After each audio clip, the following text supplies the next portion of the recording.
भर्तृहरि की कथा एक ऐसे शासक की है जिसने प्रेम और विश्वासघात के गहरे घाव झेलने के बाद संसारिक मोह को त्याग, वैराग्य और आत्मज्ञान का मार्ग अपनाया।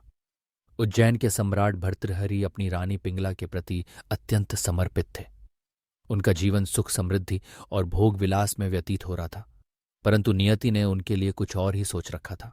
कहानी की शुरुआत एक चमत्कारी आम से होती है जिसे भर्तृहरि को एक तपस्वी ने दीर्घायु और प्रेम की निशानी के रूप में भेंट किया था।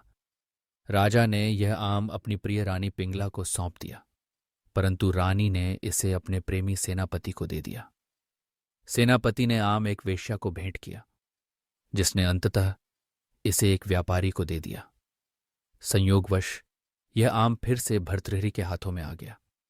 जब राजा को इस विचित्र यात्रा का पता चला, तब उन्हें अपनी रानी और दरबारियों की निष्ठा पर गहरा आघात पहुंचा।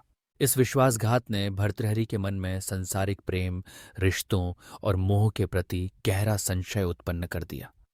उन्होंने निश्चय कर लिया कि जिस संसार में सच्चा प्रेम और निष्ठा मिलना दुर्लभ है, वहां सत्ता और भोग का कोई मूल्य नहीं।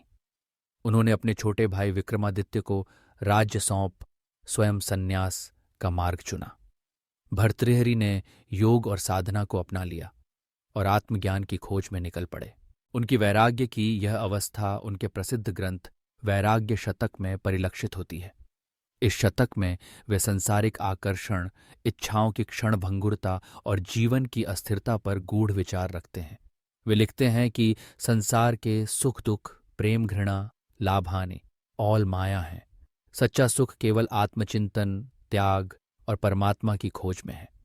उनके श्लोक आज भी हमें यह सिखाते हैं कि जीवन की सच्चाई भोग में नहीं, बल्कि भीतर की शांति और संतोष में निहित है।